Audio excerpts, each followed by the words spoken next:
Hello guys, this video is to show you how to factor trinomials, and the form is there. Trinomials of form ax squared plus bx plus c. Okay, I'm trying to use a method that would be easy to everybody. Okay, so one thing you should always do whenever you're factoring trinomials, you should make sure you always check the sign of C. And by C, what I mean is the third term here.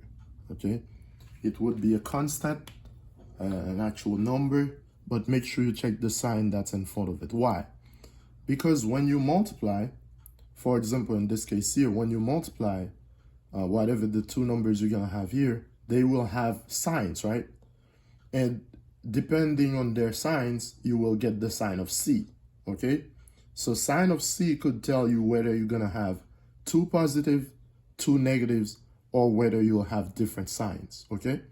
Now, all of us, we learned that if we have to get a positive number, to get a positive sign or positive number, you can get you need to multiply either two negative numbers or two positive numbers, okay, to give you a positive number, okay? So that's why if C is positive, you know that you will either have two positive signs or two negative signs. Now, it's all about the B value here, the B sign. So if you need to add to get to a positive B, then you know you need two positive signs. If you need a negative B, then you need two negative signs. But guess what? What tells you need two of the same is the sign of C. So if C is positive, you definitely need two of the same sign. So sign of B everywhere, okay? If C is positive, take the sign of B everywhere. If C is positive, take the sign of B everywhere, okay?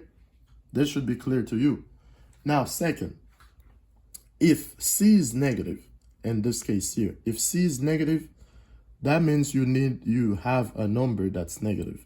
So in order for you to have a negative number, you need to multiply two numbers of different signs, okay? Either minus times a negative times a positive, or a positive times a negative. They're still different signs. So only different signs would be multiplied to a negative sign, okay? Only different signs will be multiplied to give a negative sign.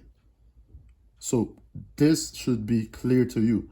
Now, it doesn't matter which one you put first. You just need to make sure they have different signs. If C is negative, you must have different signs. Now, one problem students would have is that they will try to make it work. Now, guess what? In math, you can't try to make things work. There's a way for it to work. You have to know that way. You cannot just because you want to get the right value, you pick different signs and C is positive. No, if C is positive, you must have the same signs. It's a must. You must have the same sign when C is positive, okay? You must use the same sign, either plus plus or minus minus, but same sign. If C is negative, as in the second case here, you must use different signs. Now we're gonna get to know more about that, but I'm just saying you must have different signs, okay?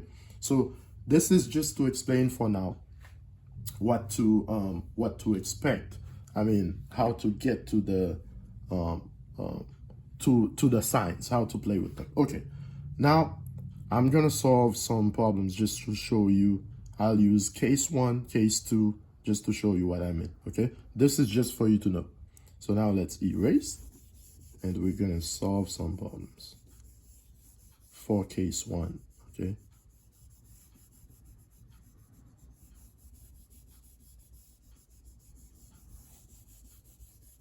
Okay, for case 1, what I'm gonna put here, I'm going to say let A be for A equals to, for A, not, let me erase, sorry about that. Okay. When A is 1, okay? When A is 1. Now, always remember to check the sign of C. So let's consider this example here. Let's say we have t squared plus 9t plus 8. T squared plus 9t plus 8. And remember, we're factoring. So t squared plus 9t plus 8. Now, again, what did I say? I said the first thing you do, you check the sign of C. C in this case is positive. Therefore, I know I will have to factor it this way, and I will have to carry the sign of B everywhere. So plus, plus, because C is positive, okay? C is positive. So now, to get t squared, I need t times t, okay, to give me t squared. Then to get 8, I need, a number that could give me 8, two factors that could give me 8. And when I add them, I'll get 9. So that's pretty much 8 and 1, okay? Because 8 times 1 is 8, and 8 plus 1 is 9. Now, you can always check to see if you're right. It's pretty easy to check, by the way.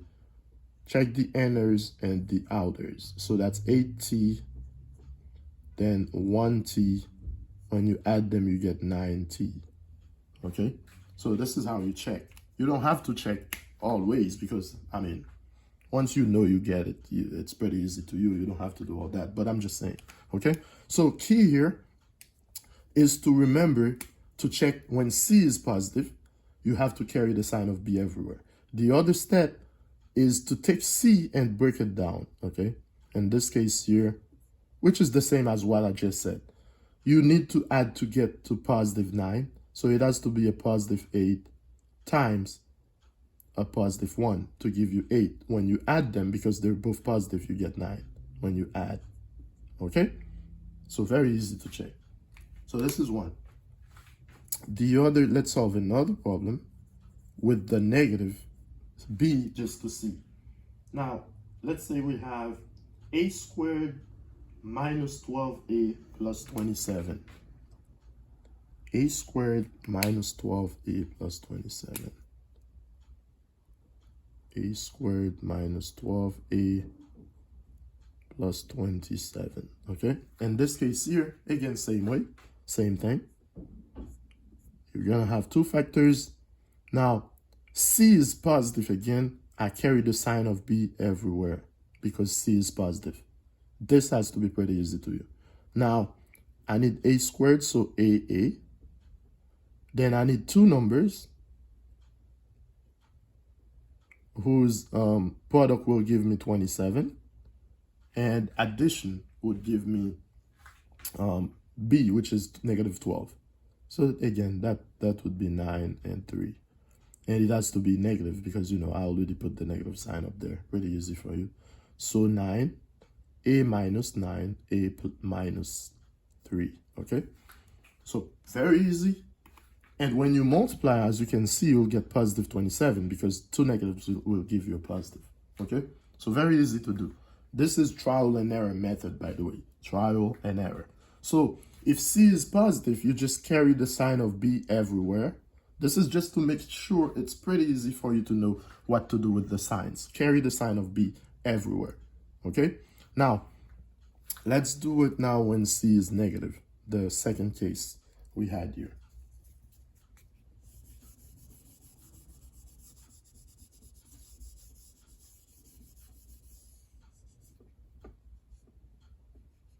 Okay? So now, what we have is when C is negative. So now, C is negative, and this is the second case we have here. Now, let's take another problem here. W squared plus 3w minus 54. W squared plus 3w minus 54. w squared plus 3w minus 54.